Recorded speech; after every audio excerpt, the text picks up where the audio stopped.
Hi అండి, welcome to ఐరో home style cooking. ఈరోజు సింపుల్గా అయిపోయే హోటల్ స్టైల్ పునుకులు ఎలా తయారు చేయాలో చూద్దాము. ఒకసారి ఇలా ట్రై చేయండి, చాలా బాగుంటాయి. మార్నింగ్ బ్రేక్ఫాస్ట్ కింద, ఈవినింగ్ వచ్చి స్నాక్స్ కింద తీసుకుంటే చాలా రుచిగా ఉంటాయి. డెఫినెట్గా ట్రై చేసి చూడండి. ముందుగా నేను 1 కప్పు మినపగుళ్ళు వేసుకుంటున్నాను. 1 కప్పు వేసుకొని వాటర్ వేసుకొని నీట్గా 2-3 సార్లు బాగా వాష్ చేసుకుందాము.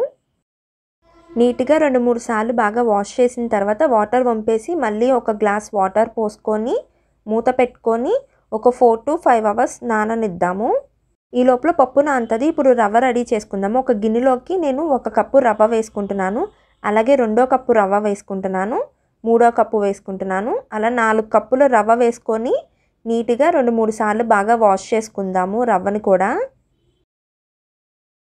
నీట్గా 2-3 సార్లు బాగా వాష్ చేసిన తర్వాత వాటర్ మొత్తం వంపేసి మళ్ళీ వాటర్ పోసుకొని ఒక 2 గంటలు నాననిస్తే సరిపోతుంది. రవ్వని కూడా నానితే 2 గంటలు రవ్వ నానితే చాలా రుచిగా ఉంటుంది. అందుకే 2 అవర్స్ నానితే సరిపోతుంది.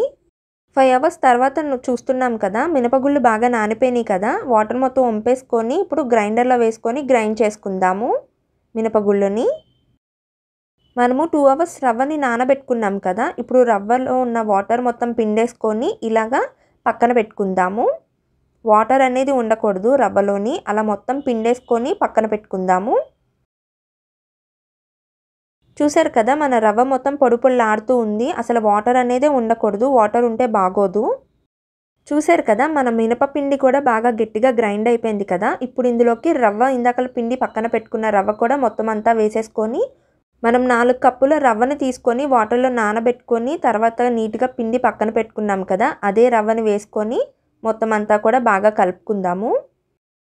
మినపపిండిలోకి రవ్వ మొత్తం బాగా కలిసేలాగా కలుపుకుందాము. చూసారు కదా, ఈ కన్సిస్టెన్సీలా వస్తే సరిపోతుంది. బాగా గట్టిగా ఉండాలి, అలా అని పల్చగా ఉండకూడదు. మరీ ఎక్కువ గట్టిగా కూడా ఉండకూడదు. చూపిస్తున్నాను కదా, ఈ కన్సిస్టెన్సీతో ఉంటే సరిపోతుంది. మూత పెట్టుకొని నైట్ మొత్తము అలా వదిలేద్దాము. నెక్స్ట్ డే మార్నింగ్ చూసారు కదా, బాగా ఫెర్మెంటేషన్ అయింది కదా. ఒకసారి మొత్తం అంతా కూడా బాగా కలుపుకుందాము. పిండి బాగా పులిసింది కదా. ఒకసారి మొత్తం అంతా బాగా కలుపుకున్న తర్వాత నేను ఇందులో ఉన్న పిండిని తీసుకొని పక్క బౌల్లో వేసుకుంటున్నాను. కొంచెము మీకు పిండి కానీ జోరైపోతే కుదిరితే మీకు వరిపిండి కానీ ఉంటే వరిపిండి కలుపుకోండి. నాకైతే పర్ఫెక్ట్గా కుదిరింది కాబట్టి నేను కలుపుకుంటలేదు. 1 కప్పు ఉల్లిపాయలు వేసుకుంటున్నాను. అలాగే పచ్చిమిరపకాయలు వేసుకుంటున్నాను. జీలకర్ర వేసుకుంటున్నాను. కరివేపాకు, కొత్తిమీర కూడా వేసుకొని రుచికి సరిపడ సాల్ట్ వేసుకొని ఒకసారి మొత్తం అంతా కూడా బాగా కలుపుకుంటున్నాను.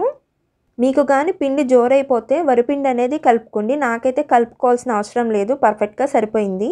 ఇప్పుడు డీప్ ఫ్రైకి ఆయిల్ పెట్టుకుందాము. ఆయిల్ హీట్ అయిందో లేదో ఒకసారి వేసుకొని చెక్ చేస్తున్నాను. ఆయిల్ హీట్ అయింది కదా. ఇప్పుడు ఒక్కొక్కటిగా వేసుకుందాము పునుగుల్ని ఆయిల్లోని. మంట అనేది మీడియం ఫ్లేమ్లో పెట్టుకోవాలి, మరీ లో ఫ్లేమ్లో కాకుండా మీడియం ఫ్లేమ్లో పెట్టుకొని ఫ్రై చేసుకుందాము. పునుకుల్ని ఆయిల్లో వేయగానే కదపకండి. కొంచెం ఫ్రై అయిన తర్వాత అటువైపుకి టర్న్ చేసుకుంటూ ఫ్రై చేసుకుందాము. ఫ్రై అయినాయి కదా, ఇప్పుడు అటు ఇటు టర్న్ ఫ్రై చేసుకుందాము. మంట అనేది మీడియం ఫ్లేమ్లోనే పెట్టుకొని ఫ్రై చేసుకుందాం. మరి లో ఫ్లేమ్లో కాకుండా మీడియం ఫ్లేమ్లో పెట్టుకొని ఫ్రై చేసుకుందాము. మంట అనేది హై ఫ్లేమ్లోనే పెట్టేసుకొని ఫ్రై చేస్తే పైన ఫ్రై అయిపోతుంది కానీ లోపల అలాగే పచ్చిగా ఉండిపోతుంది. కాబట్టి మంట అనేది మీడియం ఫ్లేమ్లో పెట్టుకొని ఫ్రై చేసుకోవాలి. మన పునుగులు రెడీ అయిపోయినాయి కదా, మంచి గోల్డెన్ కలర్లోకి వచ్చేసినాయి కదా. ఇప్పుడు సర్వింగ్ బౌల్లోకి తీసేసుకుందాము. అలాగే మిగిలిన పిండిని కూడా ఈ విధంగానే పునుగులు వేసుకొని ఫ్రై చేసుకుందాము. అంతేనండి, సింపుల్గా ఇంట్లోనే హోటల్ స్టైల్ పునుగులు మన ఇంట్లోనే వేసేసుకోవచ్చు. చాలా క్రిస్పీగా చాలా బాగుంటాయి. డెఫినెట్గా ట్రై చేసి చూడండి. మార్నింగ్ బ్రేక్ఫాస్ట్ కింద, ఈవినింగ్ స్నాక్స్ కింద పిల్లలకి వేసి ఇవ్వండి. డెఫినెట్గా నచ్చుతుంది. మా వీడియోస్ కానీ మీకు నచ్చినట్టయితే లైక్ చేయండి, షేర్ చేయండి, సబ్స్క్రైబ్ చేయండి. మా వీడియోస్ ఎవరైనా కొత్తగా చూస్తున్నట్టయితే ఛానల్ని సబ్స్క్రైబ్ చేసి పక్కన ఉన్న బెల్ ఐకాన్ని క్లిక్ చేయండి. మా నోటిఫికేషన్స్ మీకు వస్తాయి. Thanks for watching.